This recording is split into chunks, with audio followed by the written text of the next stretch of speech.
It's great to be with you all.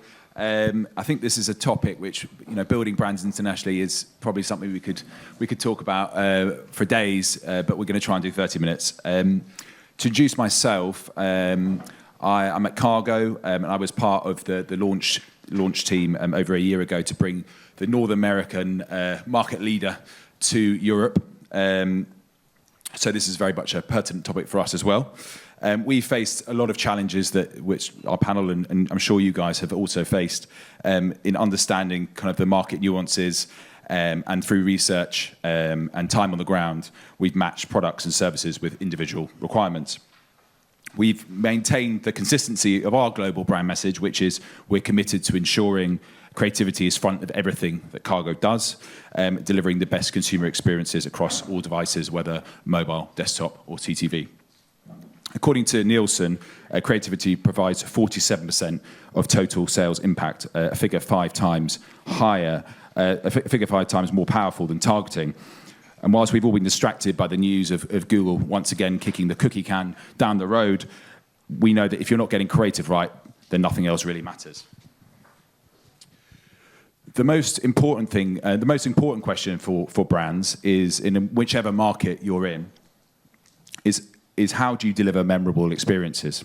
And we've taken learnings from the past 20 years from many global and existing partners in this room, that to enhance performance by delivering important improvements to creatives, whether through prominent branding, stand-up messaging, or clear calls to action. And backed by our research with media science, this has shown that these improvements we've made has driven unaided recall by over 85%. So our approach is to pair unique creative with quality contextual environments. And as Jounce Media has just certified, we are the first ad platform to be 100% made for advertising free. In this panel, we are going to discuss creativity, localization, reactive marketing, and media execution. It's kind of almost like I structured to match Kargo's core values. But we have certainly got a very, very panel to do this with alcohol, FMCG, pharma, and luxury as well. So, Rob, let's kick off with you.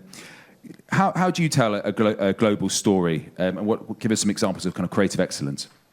Sure. Great to be here, everyone. I've been with PepsiCo for 6 years, 5 in the United States. Moved here about a year ago with my wife and children, and we've loved it. I've been on Doritos in the UK since joining, and the Doritos story internationally has been fascinating. I mean, in the UK, it is PepsiCo's behind the actual Pepsi brand. It's our biggest global brand. We have Walkers, but it's Lay's elsewhere, it's Sabritas elsewhere. Doritos is Doritos. And so I think we've balanced 2 bits as we think about building a global brand, our brand positioning and our brand campaigns. And the brand positioning starts and ends with what do we stand for, and Doritos is for the bold. It has been bold for decades. The positioning is for the bold, but the campaigns, how we activate, how we bring boldness to life, that is very locally dependent. And how we come up with those ideas, how we come up with those campaigns is a partnership between the local markets and our global team. So sometimes the global team comes up with a campaign and markets execute it. Sometimes the UK comes up with a campaign and executes it, and other markets pick it up. And other times, other markets come up with an idea, and then they share it with other markets. It is the best idea wins, and it's an ongoing partnership between us and the global team to help make sure we're bringing boldness to life in ways that are appropriate for each market. Corina, it's slightly different for you in the world of pharma, isn't it? Yeah. My picture is very different to yours. I haven't been in pharma before joining AstraZeneca, so I had a very similar view because, other industries can play with a lot of things. But when you work in a life-changing industry that really impacts people's life, the idea around brand is mostly related to product. How good is my product? How good are the benefits that particular product that becomes a brand delivers to the people that it is intended for. On the other side, we have a very particular way of communicating because we are not addressing directly to end customer.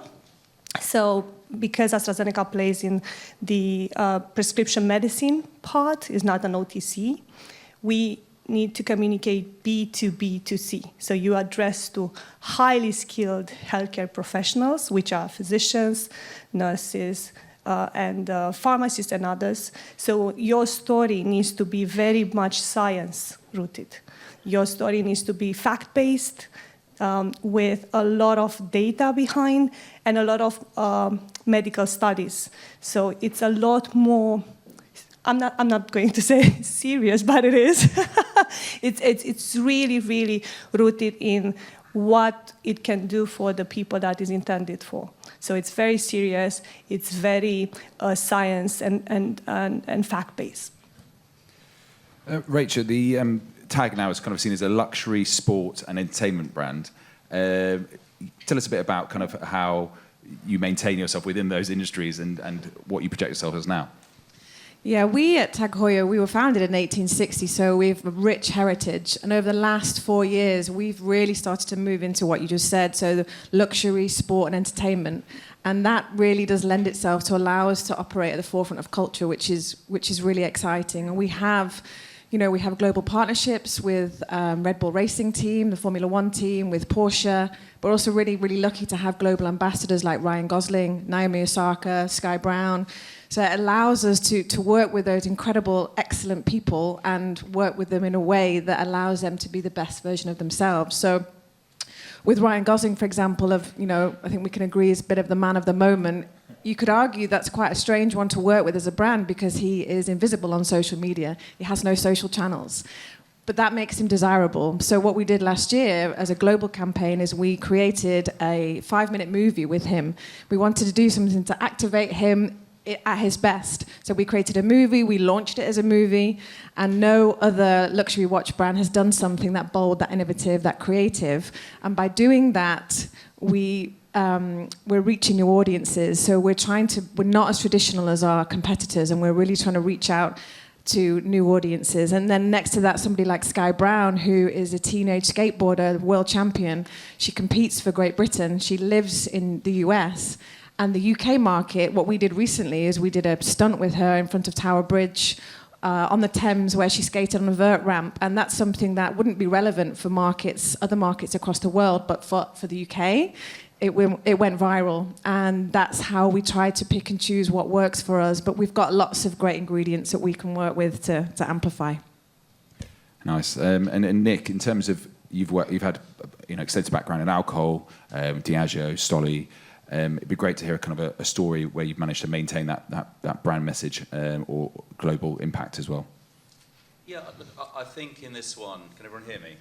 And we'll use alcohol. So alcohol is very different from pharmacy. You'll probably be arrested if you promoted your product on functional benefit, even if ethanol does have an effect. So we're in lifestyle here, and it comes down to consumer for me, I start with. And people are people, human beings are human beings. Fundamental human motivations are the same all around the world. But context varies particularly, and that's really relevant in lifestyle. Economic context, cultural context, and a lot of context is more local than global. And it's a slightly dreadful word that I don't particularly like using, but glocal is the way like the global team think the local team don't understand it, the local team think the global team are rubbish, and that plays back and forth because there is truth that local is where it's at, that's where consumers are at, but what global values, like the Doritos example, global strategy needs to be kind of consistent, and particularly in the world we live in, we're just getting a right mess. So you're constantly toggling strategically and executionally between what you hold executionally on your creative consistency. So Guinness would be a great example where half of Guinness sales are in Africa. Not many people know that. If particularly if you look at Western Europe, you think of it comes from Ireland, stuff like that. It's massive there, but it's not in a pint. It's in a bottle. It's a different strength. It's a different taste profile, but it's massive. So when I go to Nigeria, people wonder what I'm doing drinking a Nigerian drink and what I'm doing there in the first place. And because it's so steeped in local kind of culture, but the brand values are consistent and the key brand assets are consistent for use of the heart, the logo, stuff like that. And Guinness has produced lots of award-winning work, but it does play into local culture. So the answer kind of varies a bit by brand and context, I think. I was amazed to see that Nigeria is the third biggest market for Guinness. Yeah, and even then, what you've got to watch out, again, with America or Nigeria, like Nigeria, 500 plus languages, 250 ethnic groups, the north and the south is really different. So just like you can rock up to a meeting in New York and think that America has variability, so does it there. So how far do you go down the localization point versus the scale point on assets to get language right, for example? Like, people aren't going to understand if you don't get language. My general advice to the local team and the global team is spend more time in consumers' households and understand that for all the digital tools we have, how much time are you actually spending in retail with your consumer, in their living rooms, understanding what's really going on. Because if you always stand there, it gets a bit easier resolving some of this stuff. Yeah, Rachel, we actually talked a bit about the language side, when to use English, when not to, how difficult it is to translate certain things. It'd be great to kind of hear a bit about your sort of story with that. And yeah, in my career, I've had the ability to work in a global role and also a regional role. So I've been able to sit on both camps and understand the opportunities and the challenges that both local and global teams have. But I think English being obviously one of the most spoken language across the world, but when we're looking at things like digital content and newsletters, for example, how we communicate. For example, at Heuer, we have a newsletter that's written in English, and then it goes out to markets who have to translate, and you want to keep it short, punchy, and really to the point. And then there's languages, for example, Spanish, where they'll try to translate, and it will be 17 pages long, and you can't obviously send a newsletter that's 17 pages long. So there comes a real moment where you have to really think about, are we going to land that message? How do we land it? And this is where the collaboration and the partnership comes into play, where you have to trust the local teams, trust that they can translate it, but not directly translate it. And it's definitely a challenge, for sure. I suppose the other challenge I was going to think about with localization with Rob is, we talked a bit about how when you were launching, was it extra flaming hot? All of the problems you had with kind of testing it in market, HFSS. Let's hear a bit more about that. Sure. There was a major campaign that was launched across Europe and here in the UK called Extra Flamin' Hot. It was across Doritos, and here in the UK, What's It's Crunchy and Walker's Max. So not only in the UK did we have to manage multiple brand teams, but then it was being rolled out across Europe, Southwestern Europe, Northwestern Europe, and all of this being propelled by the fact that Flaming Hot as a brand and a flavor profile is now $3 billion in the US. It almost hit $1 billion in Mexico. It's a massive, massive business. And so we wanted to propel that behind the consumer insight that wherever you are in Europe, spicy flavors are growing, intense flavors are growing. But this is where then the markets start to diverge. The first question is on the product. What level of heat? What level of spice? And we tested across Europe, and it's very different in the UK versus Turkey versus Spain versus Northern Europe, and we needed to find a seasoning profile that we thought we could leverage across multiple markets. If you went with the ideal optimum seasoning in the UK, it's not going to be a great fit elsewhere. So you have to balance I'm either going to have a bunch of different seasonings, manufacturing chaos by individualizing this across Europe, or try to partner with our R&D team to find a middle ground, find something that is spicy enough, but not too spicy, and leverage that across multiple markets. And so that was just on the product. Then the campaign itself, we had global assets, but each of those markets then had to individualize it. How much do you talk about spice in terms of, can you handle it, it's going to blow you away, or it is a deep, multi-dimensional spice experience. Depending on the level of heat tolerance, you had to talk about the product and the taste differently by market. I mean, I suppose the other challenge that we've got now with Corina with you is just, it's like a different one. Is we talked a bit about messaging there, but your messaging in the world of drugs, I mean, it's not North America where you can advertise prescription drugs. So how do you get your message across? We have to be very careful at the rules and regulations in every market. Pharma communication is so much regulated, and it varies from a place like the US, where you can have drugs advertised at TV, Canada, which is a melange in between, and the rest of the world where you're not allowed to communicate any drugs, prescription drugs, using other mediums than the gated communities. So you need to be very careful in selecting your mediums. You need to vet them. You need to understand if they can sustain communication that is addressed to healthcare professionals, but not in the traditional way, oh, I'm looking, oh, they are fine. They need to have the ID of a physician in order for you to be able to communicate anything to them. So it's a very complicated and complex world, a world that I had no idea coming from the other industries. I thought that I know every channel out there. I thought that I know every big company that, activates in the brand and media world. And actually, there's an entire parallel world that exists out there and is dedicated to people that are very, very in depth in their business, in their jobs, and they need to develop themselves. If a physician would stop learning, we had this conversation. You would never want your physician to stop learning, because if they do, they will be obsolete in a couple of months, and you will not have access to the best treatment and the best care. So the way we communicate and the way we build our brands is very much global to local, but is rooted in the science and the rules and regulations of the market, and in the channels that we can use. They are at our disposal. It's truly mind-blowing. And again, coming from the external world, coming from the Cokes, the Universe of the world, I was so used to trying to communicate in ways that will impact people the most.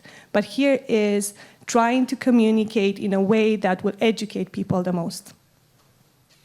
And Corina actually started AstraZeneca in 2020, so you certainly, which was, as we all know, pre-COVID, so certainly we're learning on the job fast. Talking about kind of news coverage and geopolitical side of it, I want to bring Nick in here a bit about what you had to do with Stoli and how you reacted to the news. Yes, so Stoli, or Stolchnaya as it's known, a Russian brand. So when Russia invaded Ukraine 24th of February, it was quite a day. Now, before we get into that stuff, but it was, fundamentally a position, and it carries on. What we'll describe is what happened in the business, but it's awful for Ukrainians, and it's pretty bad for a lot of Russians as well, what's sort of carrying on still now.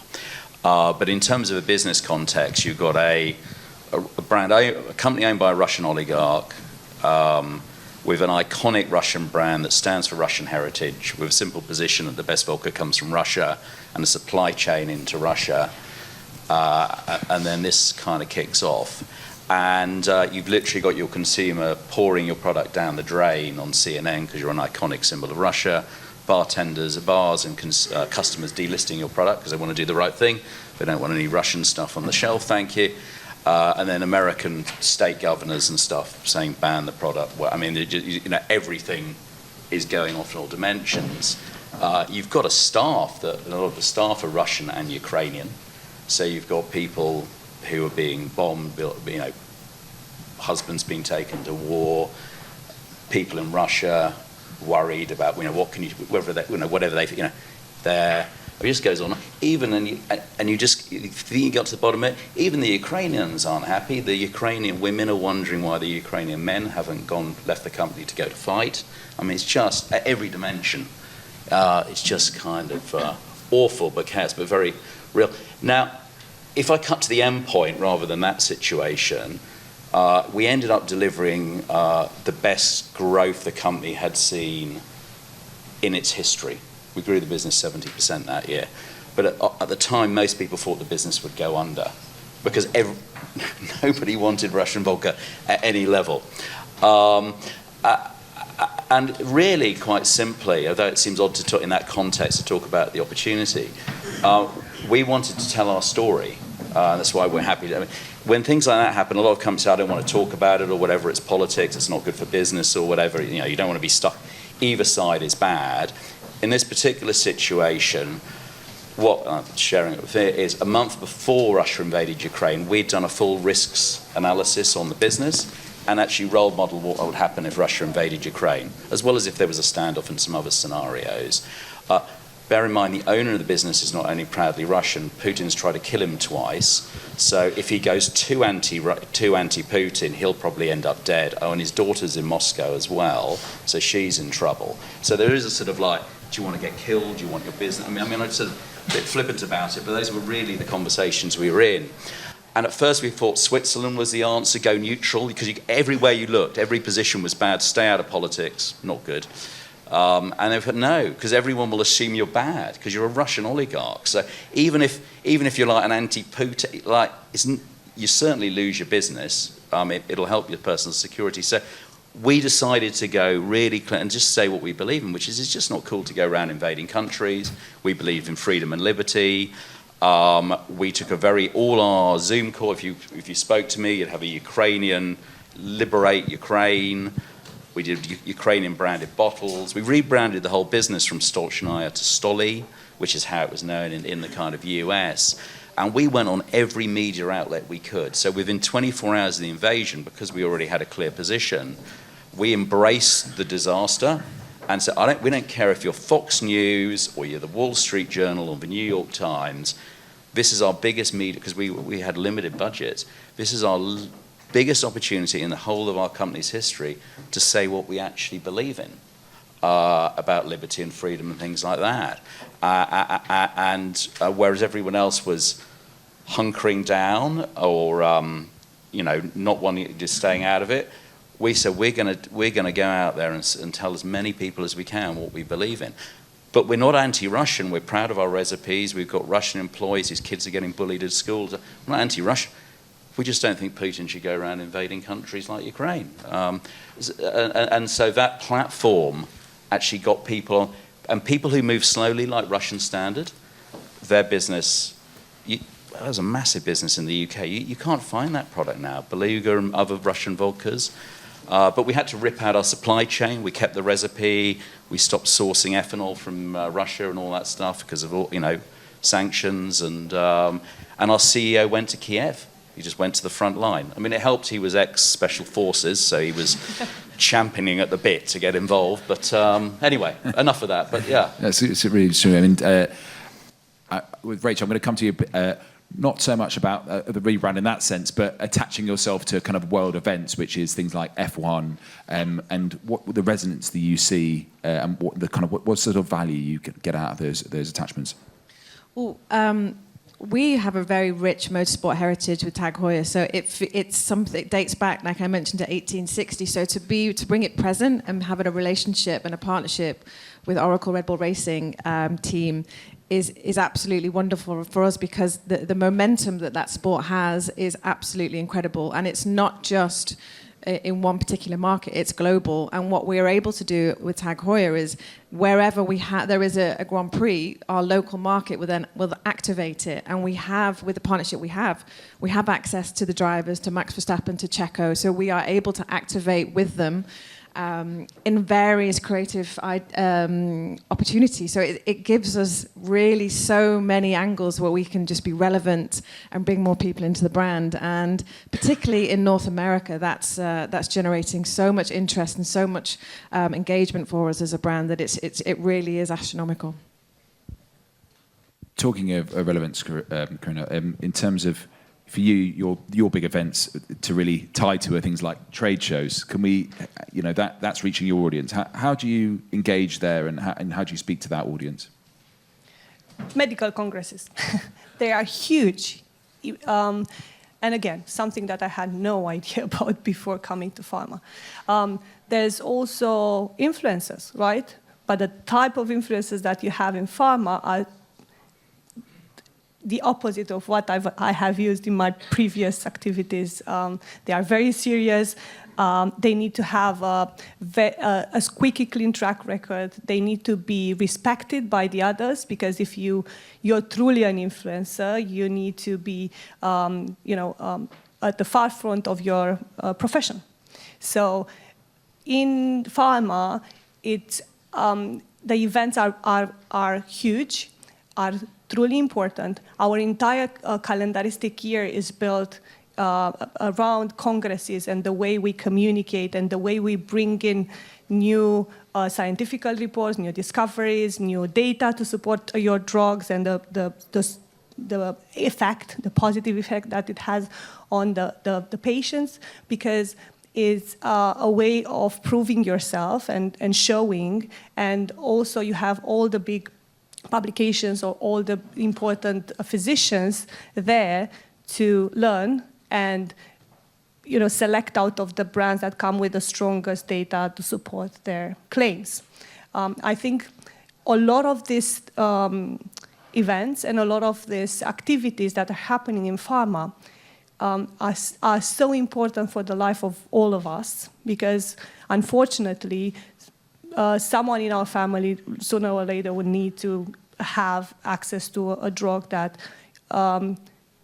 would maybe save their lives. So the way we communicate and the way we build the communication and the way the exchange of information is done is extremely important, and it needs to be done in a very serious way. So I know I'm the serious part of this panel, but I think everybody needs to think that if you are in pharma, that comes with a serious mark on what you're doing and the way you're communicating. Now, on the other hand, we have direct-to-consumer communication, but that is unbranded, so we don't speak about brands.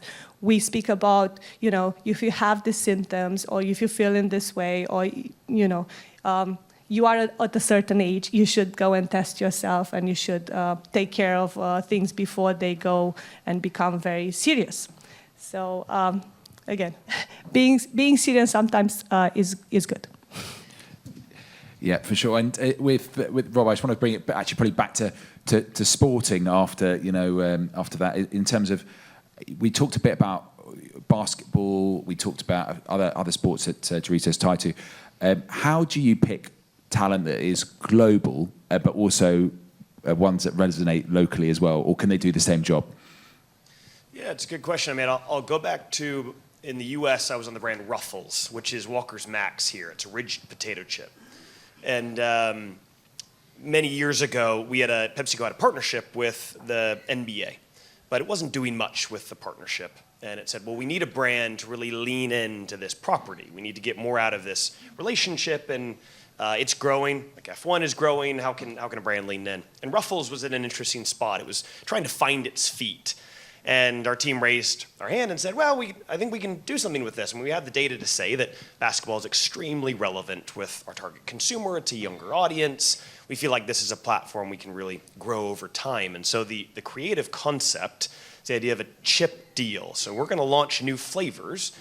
But what had never been done before is we're going to put an athlete on front of pack. Like Wheaties is a brand in the US, a cereal brand where we put athletes on pack. I thought, why not do the same for crisps? And so we started with Anthony Davis, who played for the Lakers, for anyone who's an NBA fan. We followed it with Jason Tatum, who was Boston Celtics. And over those couple of years, those two innovation launches were the biggest in history. But they were behind players that I think, if you're an American, you know who they are, but if you're global, maybe not so much. Ruffles is unique in that it is not technically managed like a global brand. It's huge in Brazil, it's huge in other markets, but it's run primarily by the local teams. And so then we brought on LeBron James, who was our final chip deal athlete. And that was not only a partnership with Ruffles, it was also a partnership with our beverages team. And so we were able to negotiate a contract where LeBron worked with us as a Ruffles brand, worked with a variety of different beverage brands in New York. It was a US-led partnership, but it got coverage and relevance and returns for Doritos around the world. As I know would happen, we're running out of time, so I'm going to really quickly get everyone just to tell me what they're excited about this year or the next 12 months or so. I'll start with Rachel. Sorry. I think for me, we have at Tag Heuer some really interesting partnerships that we're about to launch this year. I can't say anything about them, but they're going to be very exciting from a subculture point of view. And I think also the summer of sport. There's so much sport coming this summer. I'm extremely excited about that and how brands are going to activate around the various sporting properties. Three things. It's the hope that killed you. So I think one, better weather. Two, I'd love Tottenham to draw against Man City. Unlikely outcome. Three, I'm currently doing some fundraising. I left Stoli at Christmas, and I'm fundraising in the non-alc space. So I think there's some big trends in health and wellness and the way technology is playing out that people are moderating and drinking less. So I'm trying to raise a lot of money to kickstart a multi-brand platform to compete with alcohol companies. If that doesn't work, I need a job. So.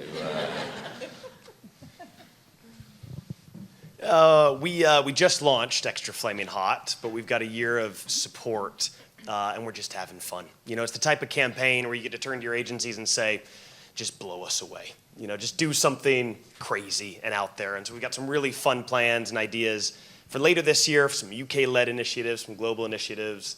So we're going to keep feeding the Extra Flaming Hot fire.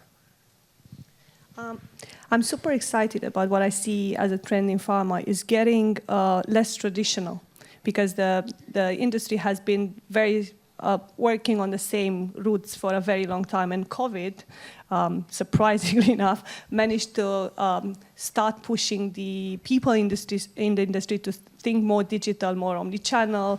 It was very, very traditional, very rooted into a sales force that goes and meets the physicians and other healthcare professionals. So with COVID and them being prevented in accessing the target audience, a lot of the digital and my side of the story started being very relevant, which I'm really excited about because we're doing lots of things that have never been done in pharma. Fantastic. I'm really excited about continuing to bring art to ad tech and hopefully working with you all. Thank you so much to my amazing panel. They've been great.